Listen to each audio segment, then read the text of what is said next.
liyudhhiru ala dini kullih walau karihal kafirun walau karihal musyrikun walau karihal munafiqun. Asyhadu an la ilaha illallah wahdahu la syarika lah wa asyhadu anna Muhammadan abduhu wa rasuluh. Allahumma shalli ala Muhammad wa ala ali Muhammad kama shallaita ala Ibrahim wa ala ali Ibrahim wa barik ala Muhammad wa ala ali Muhammad kama barakta ala Ibrahim wa ala ali Ibrahim fil alamin innaka Hamidum Majid. Hadirin jamaah salat subuh yang dirahmati oleh Allah Subhanahu wa taala. Alhamdulillah, kita bersyukur atas nikmat mata bisa melihat. Di luar sana banyak orang-orang yang tidak bisa melihat. Bagaimana rasanya ketika tidak bisa melihat?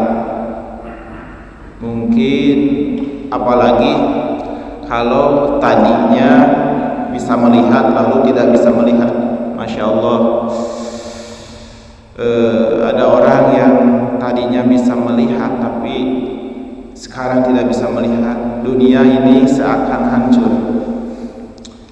Alhamdulillah punya telinga bisa mendengar. Alhamdulillah punya mulut bisa berbicara. Masya Allah, luar biasa nikmat Allah Subhanahu wa taala. Nikmat yang telah diberikan oleh Allah Subhanahu wa taala. Bahkan nikmat yaitu manusia diberi keistimewaan oleh Allah dengan diciptakannya sempurna, diberinya akal dan pikiran, hati. Masya Allah. Hadirin, ada seorang sahabat Rasulullah Shallallahu Alaihi Wasallam bertanya kepada Rasul, ya Rasulullah, bagaimana nasib orang yang diberi umur panjang sehingga ia menjadi pikun? Bagaimana nasibnya ya Rasulullah? Maka Rasulullah Shallallahu Alaihi Wasallam menjawab, jika ia diberi umur panjang hingga ia pikun, umurnya hingga 90 tahun, bahkan lebih dari itu, maka pahala baginya tiada akan putus. Yang bagaimana dikasih pahala tapi tidak mengerjakan, karena orang yang pikun itu tidak bisa melakukan ibadah secara sempurna. Maka turunlah ayat surah At-Tin. A'udzu billahi minasyaitonir rajim. Bismillahirrahmanirrahim. Wat-tini waz-zaitun. Dan demi yang menciptakan buah tin dan zaitun. Wa-turi sinin, demi yang menciptakan gunung Sinai. Wahadal baladil amin, dan demi yang menciptakan hadal baladil amin, yaitu negara yang aman. Laqad khalaqnal insana fi ahsani taqwim, sesungguhnya kami telah menciptakan manusia dalam bentuk yang sebaik-baiknya. Summa radadnahu asfala safilin, kemudian karena kelakuan manusia itu sendiri, mereka ditempatkan kepada tempat yang serendah-rendahnya, asfala safilin, di tempat yang buruk, yaitu neraka yang paling rendah, serendah-rendahnya. Karena apa? Karena kelakuan manusia itu sendiri. Illal ladzina amanu, kecuali orang-orang yang beriman, wa amilus solihati, dan beramal soleh. Falahum ajruhum ghairu mamnun, maka mereka akan mendapat pahala yang tidak ada putus-putusnya. Maksud dari ayat ini adalah iman dan amal soleh. Jadi ketika bapak-bapak beramal di waktu kuat, di waktu muda, di waktu bisa sempurna dalam beribadah, misalkan bapak-bapak terbiasa istiqomah mengikuti kajian subuh ini, maka nanti jika oleh Allah ditakdirkan diberi umur panjang hingga pikun, tetap pahala akan diberikan oleh Allah Subhanahu wa taala. Dicatat, Pak. Meskipun Bapak tidak ikut taklim, ikut kajian subuh, dicatat, Pak. Karena istiqomah dalam beribadah ketika waktu mudanya. Jika Bapak istiqomah dalam membaca Al-Quran di waktu muda dan Bapak tidak bisa lagi baca Quran dikarenakan tidak mampu, maka oleh Allah dicatat, Pak, pahalanya. Nah, ini merupakan investasi, Pak, investasi untuk akhirat. Maka tadi sudah dikatakan bahwa manusia itu laqad khalaqnal insana fi ahsani taqwim. Manusia diciptakan dengan sempurna dengan akalnya. Jadi setiap menambah waktu, setiap periode berganti, manusia itu terus berkembang, Pak. Maka di sini saya akan menjelaskan bagaimana kita bisa memadukan antara keseharian kita, yaitu bisnis kita, perdagangan kita, lalu kerja kita dengan apa? Dengan dipadukan dengan wahyu, Pak, dengan Quran. Karena memang mau tidak mau kita akan berada di mana waktu ini terus berjalan. Di sini ada yang namanya sekarang, kalau bapak-bapak sudah membacanya, ada yang namanya revolusi industri 4.0, di mana revolusi industri ini berkaitan dengan dunia usaha, dunia kerja, periodeisasi revolusi industri 1.0, 2.0, 3.0, sekarang 4.0. Bahkan sekarang orang Jepang menamakan society 5.0. Bagaimana manusia itu bisa higher order thinking skill, bisa melatih kemampuan berpikirnya. Semakin kompleks permasalahan-permasalahan di dunia ini, bagaimana mereka menggunakan akal pikirannya. Nah, ini sampai di sini sekarang, Pak. Revolusi industri 1.0 sampai 3.0 itu membahas tentang bagaimana cara penjualan, yaitu bagaimana memproduksi barang terus-menerus. Karena apa? Karena tidak ada saingan, Pak. Tapi sekarang revolusi industri 4.0, industri sekarang persaingan sangat ketat, Pak. Produsen langsung bisa jual langsung ke konsumen. Berbeda dengan dulu 1.0 sampai 3.0. Produsen membikin, lalu menjualnya kepada grosir, lalu menjual kepada agen, lalu di agen berjualan pada pengecer, dari pengecer lalu ke konsumen. Dulu itu seperti itu, Pak, panjang untuk menjual suatu barang. Tapi sekarang produsen bisa langsung menjual kepada konsumen. Bagaimana orang-orang yang tidak memiliki modal, Pak? Bagaimana ketika ditakdirkan oleh Allah bukan sebagai pekerja, bukan sebagai PNS dan lain sebagainya? Bagaimana ini? Ini memang harus kita pikirkan. Seorang muslim yang baik harus memakai atau menggunakan pikirannya, akalnya, supaya bisa beribadah kepada Allah dengan tenang tanpa terus banyak memikirkan tentang dunia, maka kita harus sering-sering banyak mencari ilmu. Jika tadi Society 5.0 ini bagaimana mengajarkan kita supaya berpikir secara kompleks, maka kita harus menggali Al-Quran itu. Karena apa? Karena Al-Quran itu sebagai petunjuk, Pak. Jika bapak-bapak dikasih uang oleh Allah 35 juta, motor mana yang akan bapak-bapak pilih? Motor yang atas atau motor yang bawah? Kalau secara nafsu mungkin motor yang atas, Pak. Kalau secara nafsu, wah keren gitu, bagus.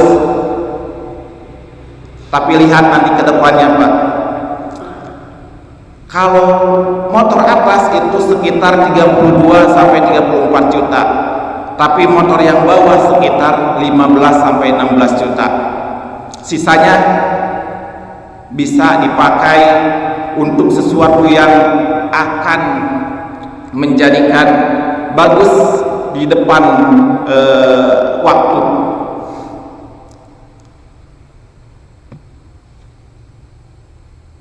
Saya teringat kepada kisahnya Nabi Yusuf, Pak. Bapak lihat di ayat Yusuf ayat ke-42 sampai 49, bagaimana seorang raja bermimpi, yaitu saya bacakan bisa dilihat oleh bapak-bapak, surah Yusuf ayat 42 sampai 49.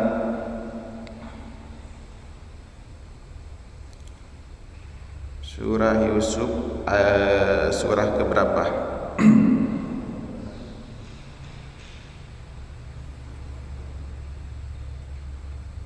A'udzu billahi minasyaitonir rajim. Bismillahirrahmanirrahim. Dan dia Yusuf berkata kepada orang yang diketahuinya akan selamat di antara mereka berdua, terangkanlah keadaanmu kepada tuanmu. Maka setan menjadikan dia lupa untuk menerangkan keadaan Yusuf kepada tuannya.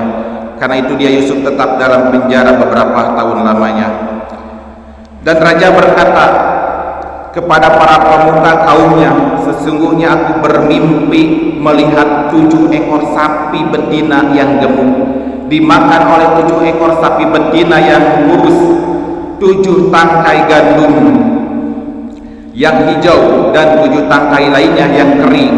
Wahai orang yang terkemuka, terangkanlah kepadaku tentang takwil mimpiku itu, jika kamu dapat menakwilkan mimpi.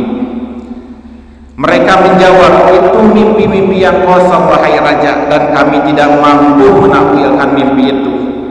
Dan berkatalah orang yang selamat di antara mereka berdua yang pernah dipenjara bersama Nabi Yusuf dan teringat kepada Yusuf setelah beberapa waktu lamanya, aku akan memberitahukan kepadamu tentang orang yang pandai menakwilkan mimpi itu. Maka utuslah aku kepadanya, Yusuf, wahai orang-orang yang sangat dipercaya, terangkanlah kepada kami takwil mimpi tentang 7 ekor sapi betina yang gemuk yang dimakan oleh 7 ekor sapi betina yang kurus, 7 tangkai gandum yang hijau dan 7 tangkai lainnya yang kering, agar aku kembali kepada orang-orang itu agar mereka mengetahuinya. Dia Yusuf berkata, agar kamu bercocok tanam 7 tahun berturut-turut sebagaimana biasa, kemudian apa yang kamu tuai hendaklah kamu biarkan ditangkainya, kecuali sedikit untuk kamu makan. Kemudian setelah itu akan datang 7 tahun yang sangat sulit, yang menghabiskan apa yang kamu simpan untuk menghadapinya, yaitu tahun sulit kecuali sedikit dari apa bibit gandum yang kamu simpan. Setelah itu akan datang tahun di mana manusia diberi hujan dengan cukup, dan pada masa itu mereka memeras anggur. Hadirin, jika kita membaca sejarah ini dan ada orang yang meneliti bahwa 7 tangkai gandum ada yang dituai, ada yang disimpan dari tangkainya. Ternyata menurut penelitian, jika disimpan di dalam tangkainya buah-buahan itu akan awet, Pak. Nah, ini sebetulnya mengajarkan kepada kita dari kisahnya Nabi Yusuf ini. Yang pertama adalah ketika kita masih muda, ketika kita masih banyak buang waktu untuk berusaha, maka manfaatkan dengan sebaik-baiknya, yaitu untuk benar-benar mencari nafkah. Lalu pendapatan itu, bagaimana mereka mengelola pendapatan itu. Kalau Nabi Yusuf dikasih mukjizat, tapi ini bisa jadi pelajaran, Pak, bagi kita. Ketika kita terus menua, itu akan berkurang tenaga kita, Pak. Akan mendapatkan kesulitan jika kita tidak memiliki usaha atau investasi yang benar.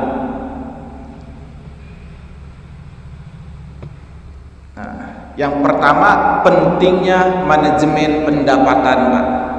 Tadi kita dikasih uang oleh Allah Subhanahu wa taala 35 juta. Motor mana yang akan kita pilih? Jika kita pintar-pintar dalam mengelola keuangan, pasti akan memilih motor yang bawah. Lalu selanjutnya,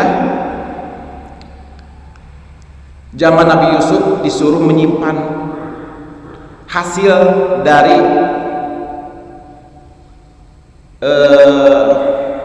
usaha kerajaan tersebut, karena Nabi Yusuf langsung, Pak, diangkat jadi raja, langsung mengelola bagaimana pendapatan itu supaya nanti bisa dipakai untuk 7 tahun di masa yang sulit, disimpan, Pak. Dan yang terakhir ternyata di investasi, Pak. Karena memang pada zaman Nabi Yusuf banyak sekitar negeri Mesir itu banyak yang kesulitan, Pak. Hanya negeri Mesir yang memiliki cadangan banyak makanan. Mereka yang di sekitar itu membeli, Pak. Membeli kepada negeri Mesir. Nah, ini dijadikan investasi, dijual lagi, Pak. Begitupun kita ini harus berinvestasi, Pak. Tapi ternyata di kenyataannya di masyarakat seperti ini, Pak. Cash flow, keluar masuk keuangannya seperti ini. Misalkan penghasilan 10 juta, Pak.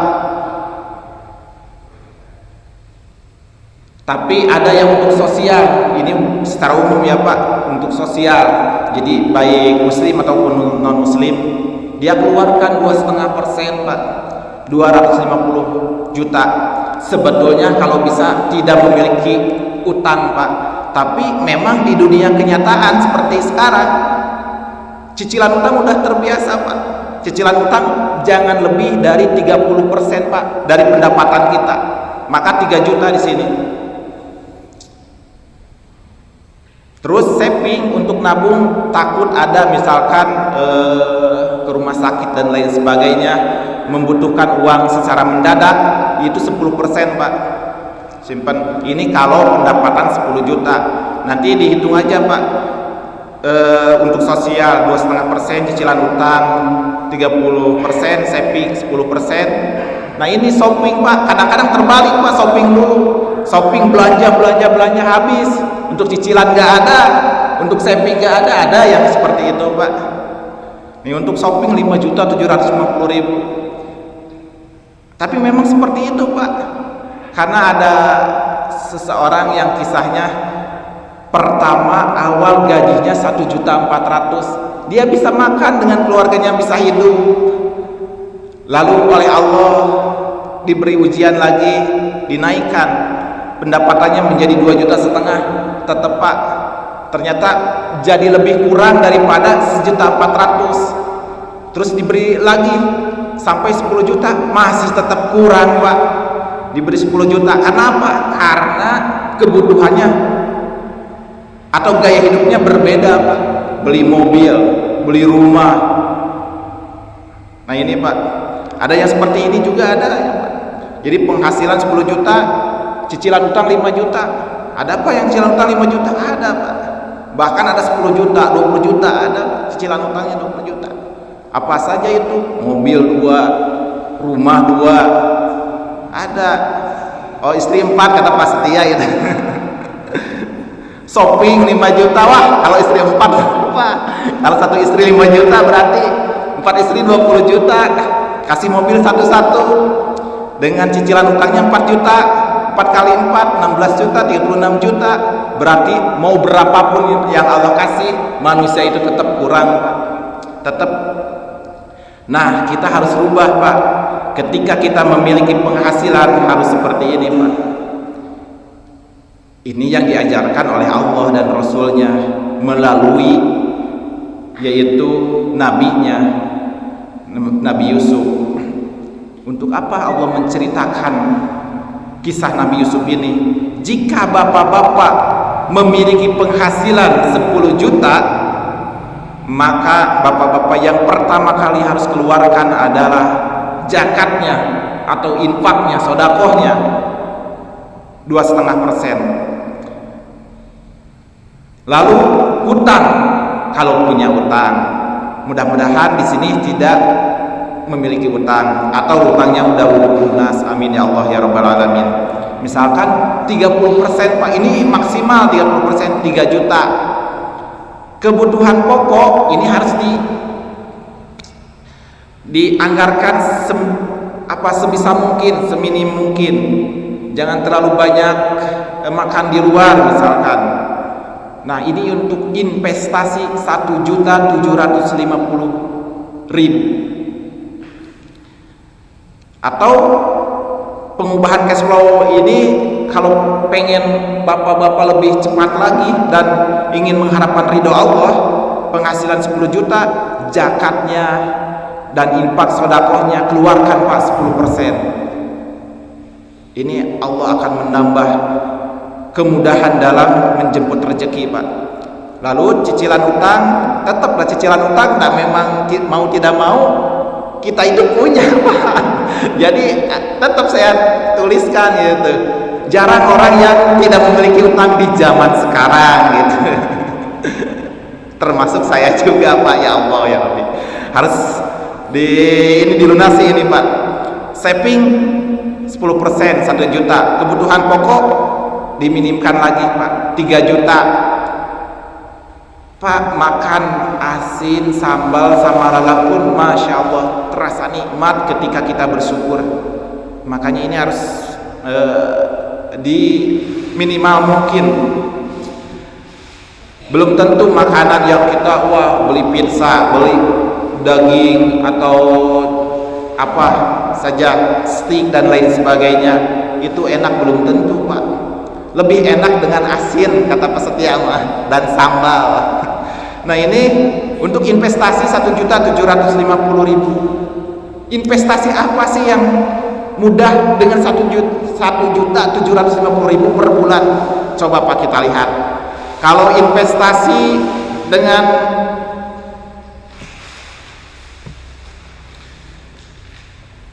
tanah ini sangat mahal Pak. Tapi memang ini menjanjikan Pak. Ketika itu saya beli tanah 1 meternya 1.500.000 pada tahun 2015 Pak. Di tahun 2021 sekarang ada yang nawar 2.210.000. Jika memiliki tanah 100 meter tahun 2015 adalah 150 juta. Di tahun sekarang dia menawar 221 juta Pak. Ada yang berani Pak langsung cash. 221 juta dikurangi 150 juta berarti 71 juta. Dibagi 6 tahun Pak berarti 11.833.000 sekian. 1 tahun Pak, per bulannya 986.000. Kita tidak perlu susah payah berjual beli, menghasilkan 1 bulan 986 juta. Tapi ini harus memiliki uang cash dulunya. Waktu tahun 2015 150 juta. Wah, berat. Jarang yang punya uang segitu, berat. Banyak sih. Terus kita investasi di emas, coba kita pilih di emas. Tahun 2015 harga emas Antam Pak, 1 gramnya 544.000. Tahun 2021 sekarang kemarin nyampai 112.000, tapi sekarang agak turun Pak, menjadi 936.000. Jika bapak-bapak membeli emas ke Antam, emas batangan Pak, emas batangan bukan emas yang biasa, ini saya investasikan seperti itu. Tahun 2015 beli 100 gram 54 juta. Tahun 2021 jadi 93.600.000. 93 juta dikurangi 54 juta menjadi 39 juta. Dibagi 6 bulan menjadi 6 juta. Dibagi per bulan 12 bulan menjadi 544.000. Bapak tanpa bekerja keras investasi di emas di Antam, per bulan Bapak mendapatkan 544.000 Pak. Ini masih berat Pak. Wah, uang 54 juta masih berat katanya. Ada investasi yang lebih ringan lagi Pak. Ini tentang saham Pak. Saham per lembar ada. Kan saham itu banyak ya Pak, di perusahaan di Bursa Efek Indonesia itu di BII ada 640 sekian perusahaan. 50% akadnya syariah Pak. Jadi mereka mengembangkan tentang syariah. Ini sudah diakui dan ditetapkan sah oleh Majelis Ulama Indonesia. Saham per lembar Pak, tahun 2015 ada yang harganya 2050 Pak. Di tahun 2021 harganya menjadi 3.350. Saham minimal kita beli punya saham itu 1 lot Pak. 1 lot itu berapa? 100 lembar Pak.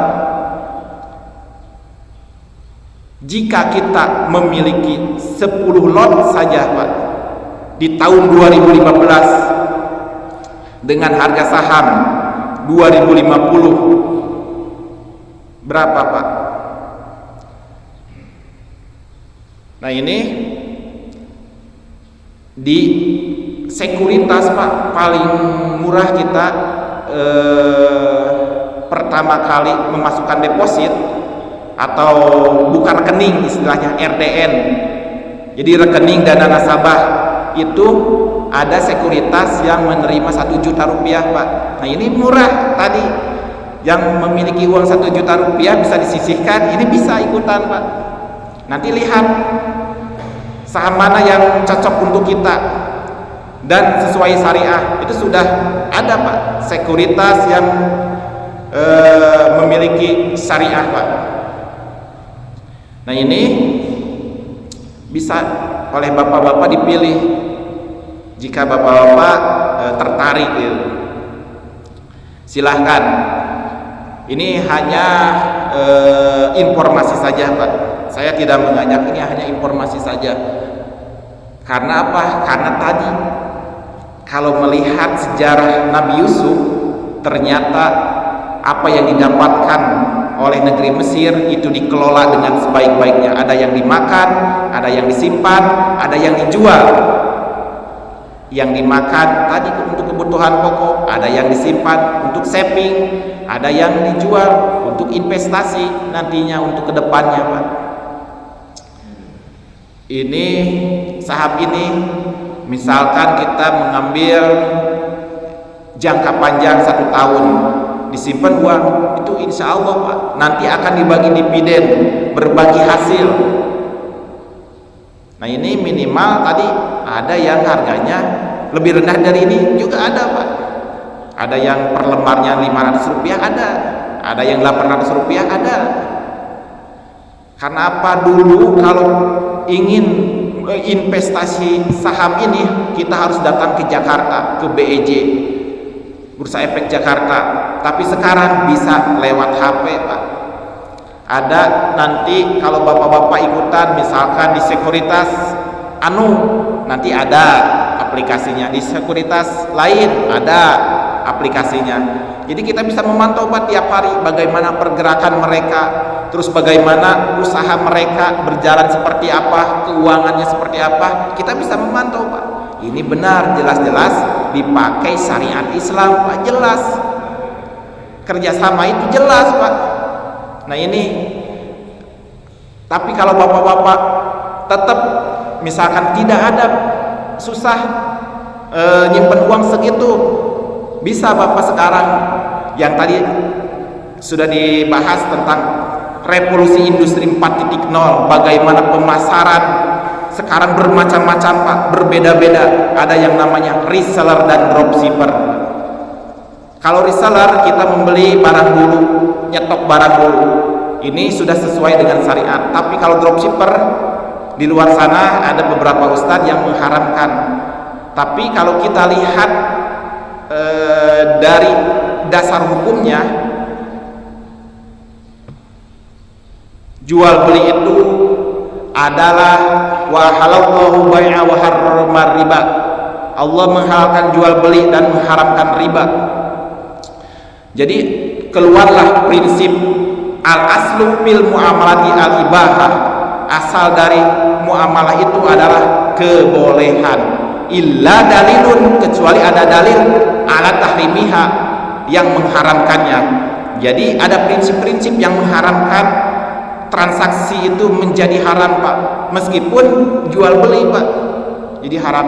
Lihat dulu prinsip yang perlu diperhatikan dalam akad jual beli. Pertama, saling ridho, dilarang saling menzalimi.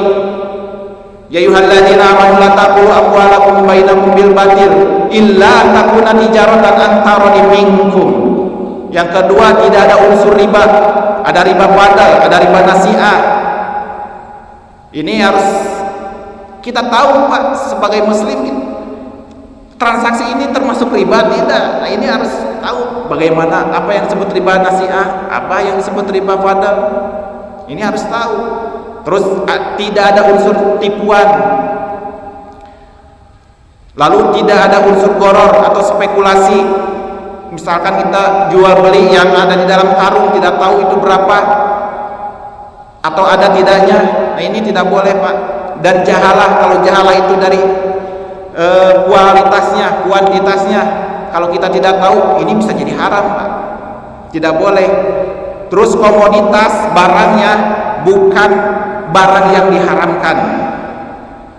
Jadi tetap Pak jual beli, kalau jual beli minuman keras itu haram Pak. Jual beli, kalau jual beli daging babi itu haram Pak. Meskipun jual beli tadi kata Allah bai'u haram riba, tapi tetap ada koridor-koridor yang perlu diperhatikan. Ada prinsip-prinsip dasar yang perlu diperhatikan ini Pak. Terus tidak ada yang dirugikan. Dalam transaksi, bapak-bapak jangan sampai merugikan orang lain. Harus benar-benar saling menguntungkan. Lalu bagaimana dengan jual beli dengan sistem dropshipper hari ini? Bisa dipandang dalam beberapa akad. Ini kalau dibahas satu-satu panjang Pak. Pertama, bisa dengan cara simsarah atau maklar. Bisa dengan itu Pak. Jadi dia sebagai maklar, asal benar-benar ada perjanjian dengan orang yang memiliki barang, dengan produsen.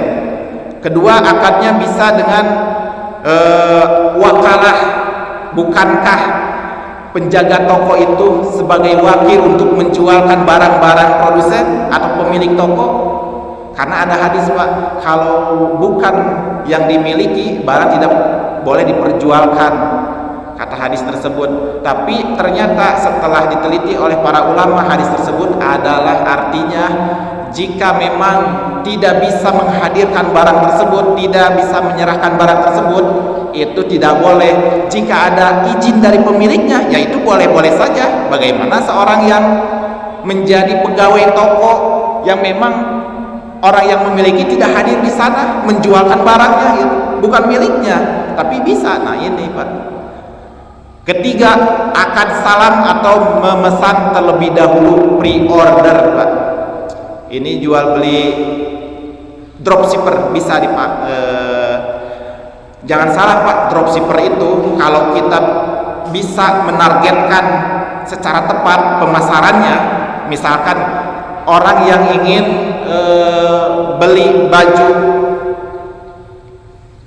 laki-laki, pasti targetnya untuk laki-laki. Kalau kita bisa menargetkan dengan spesifik mungkin, itu bisa terjual ribuan Pak. Jika kita sebagai dropshipper hanya 1.000 Pak, 1.000, untung 1.000. Karena memang mengalami saya Pak, ada yang order sarung 10.000 kodi, 10.000 kodi dikali 20 piece, berarti berapa Pak? 200.000 piece Pak. Tapi ini banyakkan Pak dengan rekan-rekan. 200.000 dikali 1.000 Pak, untungnya berapa Pak? 200.000 dikali 1.000 berapa? 5 tambah 3 2 miliar. Masya Allah. Nah ini 1.000 Pak, itu sebagai dropshipper saja 2 miliar. Tapi memang ini kerjasama dengan banyak rekan, dibagi-bagi Pak. Jangan salah, jangan menyepelekan Pak. Untung 1.000, untung 100, jangan menyepelekan. Ini bisa menjadi ratusan juta bahkan miliaran. Nah kita akhirnya harus tetap bergerak Pak, menuju kepada kebaikan-kebaikan. Bergerak ini terus berjalan orang seperti ini, bergerak, berpikir. Maka bergerak kepada mana Pak? Kepada menuju kesuksesan dunia akhirat. Kita harus bergerak sukses dunia akhirat, bahagia dunia akhirat. Jadi jangan berharap sukses itu hanya di dunia saja. Jangan berharap sukses itu hanya di akhirat saja. Bios we abdi mah ayeuna mah nu penting rajin salat, rajin ngadoa, erek ayeuna kaditu kadieu ge mampah atanapi kana sapeda kumpul. Wios tong kitu Pak. Jangan seperti itu, tapi harus bergerak. Otak kita harus bergerak, kaki kita harus bergerak, tangan kita harus bergerak.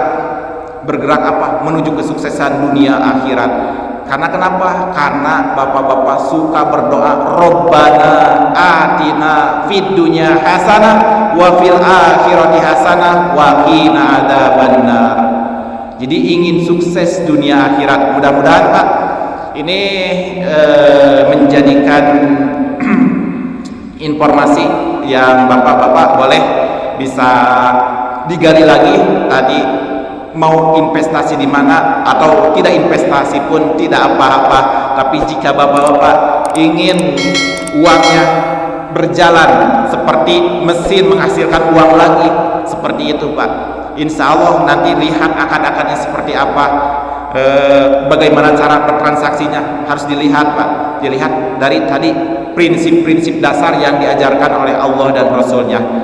Terima kasih atas perhatiannya. Mohon maaf saya banyak berbicara, yang salahnya itu dari kelemahan saya, kebodohan saya, yang benarnya dari Allah Subhanahu wa taala.